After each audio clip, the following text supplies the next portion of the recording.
If America, New York specifically, has been terrified by the 9/11 attack, Zamboanga City in the Philippines also has the 9/8 siege.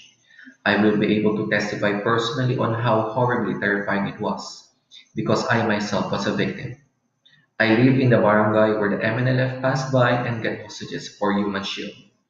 It made a great impact to the people of Zamboanga that it affected many sectors, from business, private, and of course the school. Due to its negative effect, which threatens the security of the students' populace, most schools decided to have a modular approach just to be able to complete the school year. It is also by that time I was already starting to earn my master's degree. I was a mathematics teacher in a laboratory school in Western Mindanao State University. Though 2 years have passed, I feel that it somehow affected my students. That is one of the reasons why I was encouraged to do my study. Did it affect the study habit? What happened to their self-esteem? Will they still have the interest in reading? My study aimed to determine the relationship of study habit, self-esteem, reading motivation to the mathematics proficiency of the students in the Western Mindanao State University Laboratory School.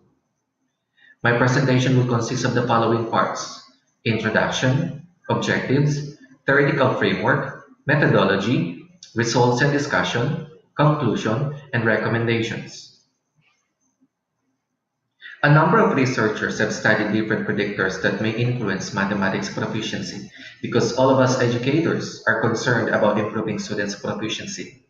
For me, specifically in mathematics, I have studied three predictors and looked into the interrelationships that exist among these three. Both parents and educators are concerned about the students' performance because for parents, it is their right to know how their child performs in the school, while for educators, it provides us a feedback on how effective we are as teachers. The three predictors are study habit, self-esteem, and reading motivation in relation to the mathematics proficiency and have accounted gender, year level, family income, and the number of family members as intervening variable. The understanding about the significant influence that variables use as focus of this study will greatly be of use to assist learners in attaining better academic performance results. Therefore, to provide empirical data to assumption that there exists a web of relationship among reading motivation, study habits, self-esteem, and academic performance serve as the compelling force in the conceptualization and completion of this study. This study aimed to investigate the possible interrelationship among reading motivation, study habits, self-esteem, and mathematics proficiency among the grades 7, 8, 9, and 10 pilot classes of Western Mindanao State University Integrated Laboratory School, Secondary Department during the school year 2015 to 2016. Specifically, this study attempted to answer the following questions. Is there a significant relationship between the study habit, self-esteem, and reading motivation to the mathematics proficiency of the respondents? Is there a significant difference in the study habit, self-esteem, and reading motivation of students when their profile is considered? Lastly, which of these independent variables can best predict mathematics proficiency? This study is anchored on the following theories in relation to study habit, self-esteem, and reading motivation. I have used the Aquino's 1996 theory of confluent education for study habit, Cooley's 1902 notion of the looking glass self for self-esteem, and Des and Reyes' 1987 self-determination theory for the reading motivation. The methodology that I have used are descriptive correlational research design, the two-phase sampling and Slavin's formula, the mean and standard deviation, Pearson product moment correlation, t-test for independent samples, and ANOVA. The following are the results and the discussion. Problem number one. Is there a significant relationship between study habits, self-esteem, and reading motivation to mathematics proficiency of the students? The following variables are considered, the y variable, and if you notice that it got remarks such as not significant for all the three. This implies that study habit, self-esteem, and reading motivation is not a factor affecting mathematics proficiency. Is there a significant difference in the study habit, self-esteem, and reading motivation of the respondents when their profile is considered?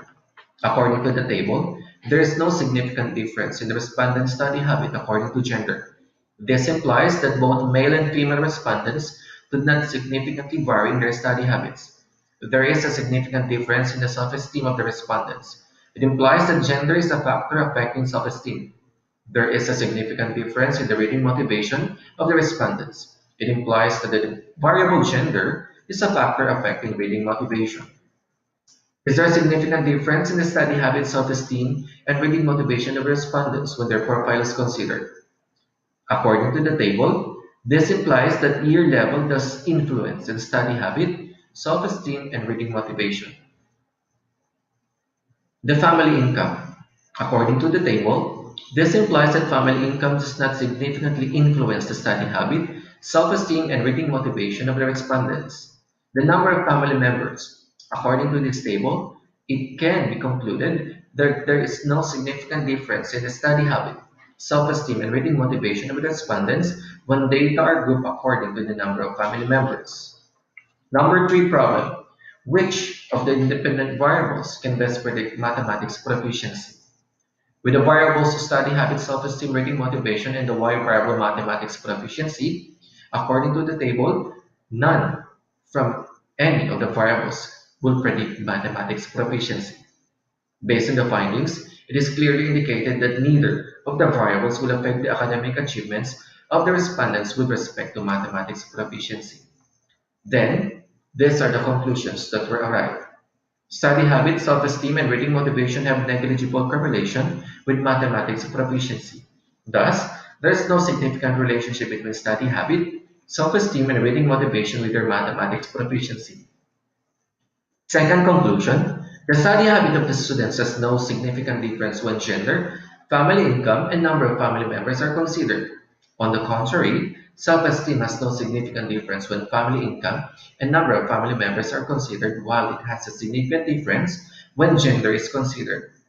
Moreover, reading motivation has no significant difference when family income and number of family members are considered, while it has a significant difference when gender is considered. Conclusion number three, the variable study habits, self-esteem, and reading motivation will not predict mathematics proficiency. These are the following recommendations for the school administrators, for the secondary mathematics school teachers, for the students, for the parents, and for the future researchers. Thank you for your indulgence.